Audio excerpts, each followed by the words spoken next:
Olá, mais um vídeo aqui hoje para quem quer passar em concurso público. Hoje um assunto mais específico na área da educação. Nós vamos falar aqui um pouco de um resumo da obra de Júlio Groppa Aquino, que é sobre indisciplina na escola. Indisciplina na escola, a desordem na relação professor-aluno, moralidade e conhecimento. Na verdade, a gente vai trabalhar uma parte desse livro, aquela que costuma cair mais em concursos públicos, principalmente aqueles aqui do estado de São Paulo, onde eu moro. É muito comum cair uma parte específica, que é o capítulo 3, a desordem na relação professor-aluno.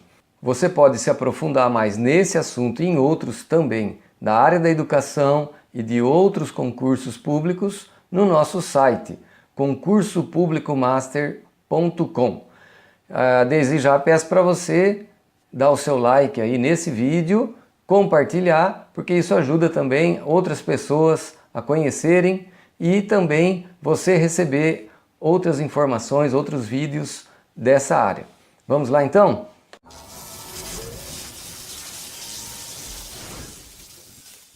Aquino parte de indagações como: o que acontece com a educação brasileira atual? Qual o papel da escola para os alunos e professores?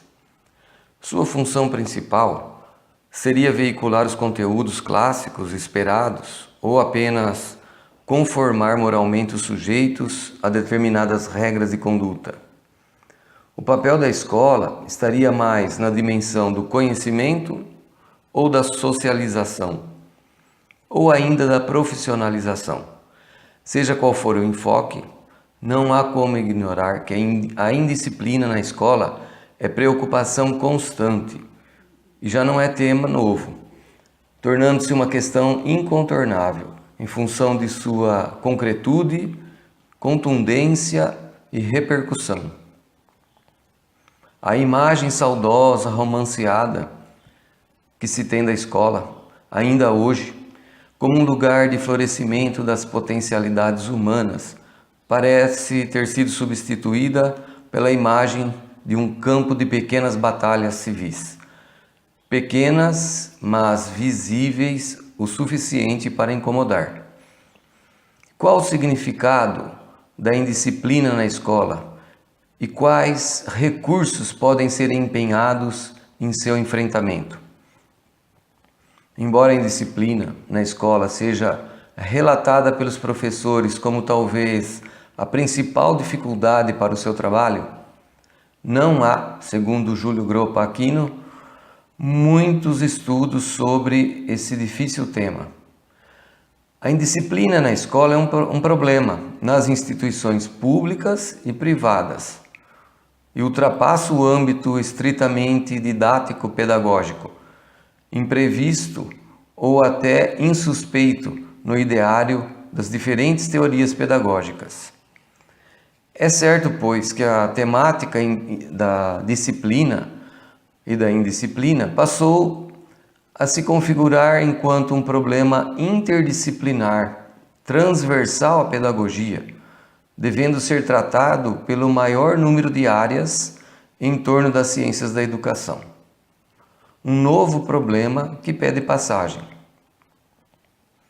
Embora a escola tenha sua própria dinâmica, não está isolada da sociedade como um todo.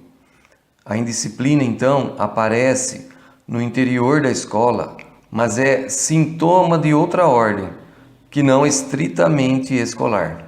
Sendo assim, a indisciplina não é privilégio do ambiente escolar, mas está interligada com o contexto socio-histórico, com o que ocorre com outras instituições em seu exterior. O autor propõe dois olhares distintos sobre o tema. Um olhar socio-histórico, tendo como ponto de apoio os condicionamentos culturais. Outro olhar psicológico, rastreando a influência das relações familiares na escola. Vamos ver a indisciplina na escola pelo olhar socio-histórico. A indisciplina na escola revela, segundo Aquino, algo importante sobre os dias atuais. Tomando um documento de 1922, intitulado Recomendações Disciplinares, o autor demonstra como no início do século XX era destacada a necessidade das correções disciplinares, principalmente no que se refere ao controle e ordenação do corpo e da fala. Em classe, a disciplina deverá ser severa.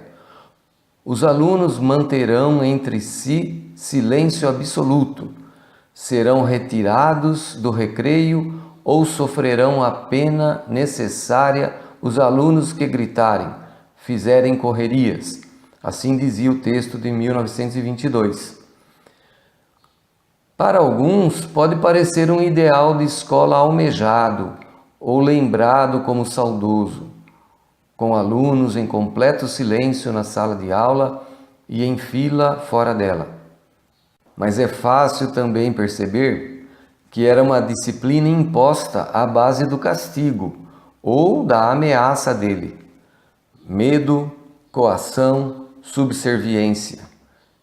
É isto que devemos saudar? Pergunta o autor. A escola refletia o ambiente de um quartel, tendo no professor a figura hierárquica superior, não só por ser detentor do conhecimento, mas por estar mais próximo da lei. O espelho de uma sociedade com relações baseadas em obediência e subordinação. Hoje há uma outra realidade. O país se democratizou e, em tese, as relações sociais se desmilitarizaram.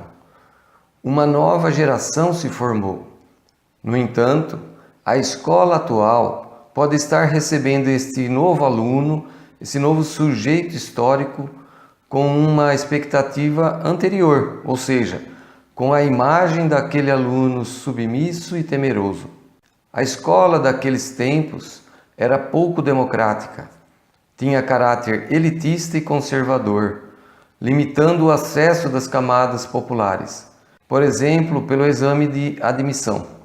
Deve-se, no entanto, considerar que, embora o acesso tenha se universalizado, há ainda formas sofisticadas de exclusão, como o fracasso contínuo. Até porque a democratização da escola não foi acompanhada por um investimento correspondente, e sim pela deterioração das condições de ensino. Quais significados, então, poderíamos subtrair dos fenômenos que rondam esta nova escola, incluída a indisciplina?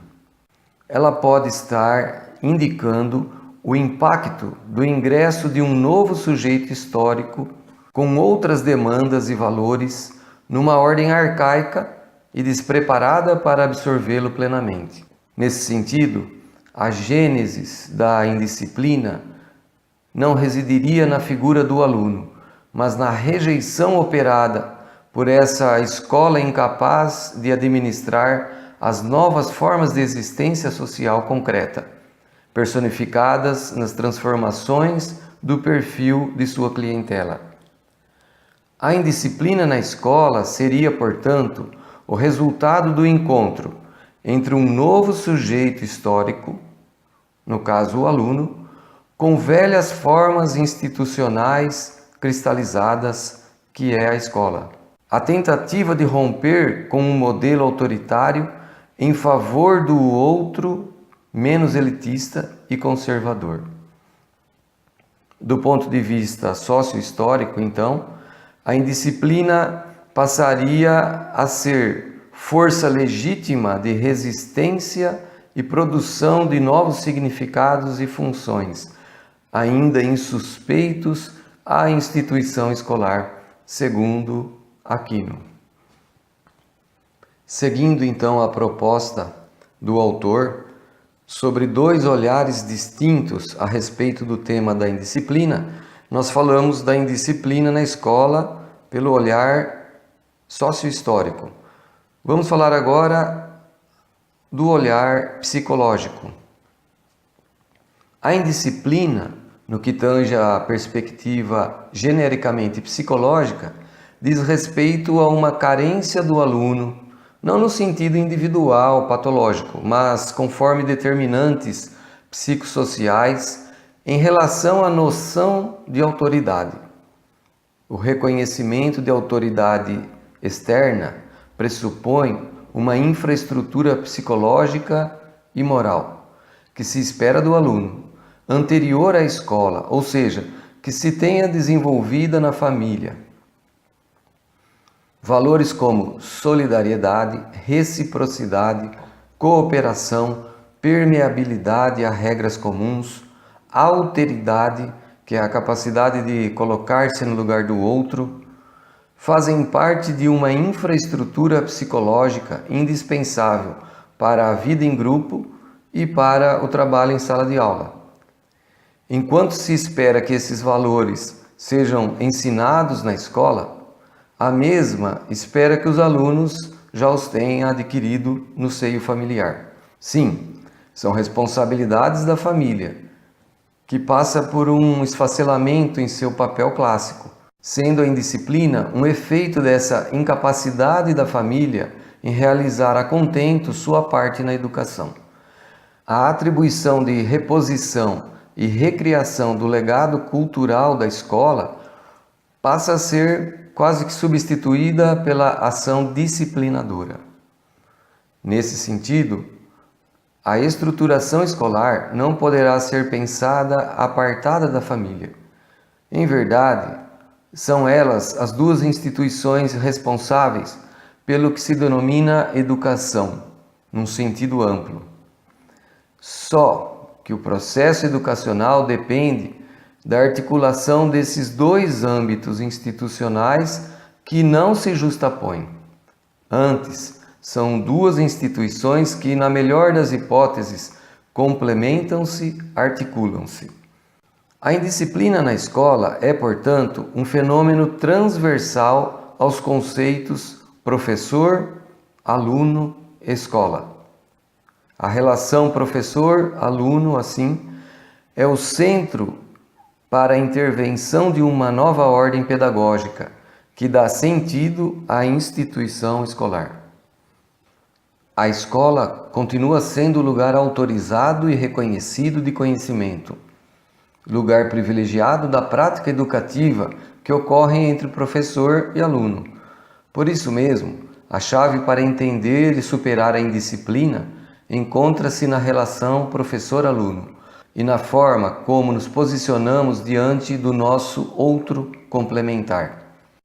Ambos são parceiros de um mesmo jogo, e nosso rival é a ignorância, a pouca perplexidade e o conformismo diante do mundo. Diante da carência de infraestrutura psicológica e moral do aluno, o que fará o professor? Aquino lembra que a matemática, as línguas, a arte são em si moralizantes, na medida em que o trabalho do conhecimento pressupõe a observância de regras, de semelhanças e diferenças, de regularidades e exceções. O trabalho do conhecimento implica a inquietação, o desconcerto, a desobediência. A questão fundamental está na transformação dessa turbulência em ciência, desta desordem em uma nova ordem. O trabalho do conhecimento pressupõe sempre um recomeço, a cada aula, a cada semestre, a cada turma. É preciso reinventar continuamente os conteúdos, as metodologias, a relação, fomentar a experiência do sujeito. Para finalizar, Júlio Gropo Aquino destaca que o contrato pedagógico é o caminho para solucionar a questão da indisciplina na escola. Além de o contrato estar claro para ambas as partes, é necessário estar voltando sempre que necessário a ele. Espero que esse vídeo te ajude e também os nossos materiais estão à disposição no site concursopublicomaster.com. Até a próxima!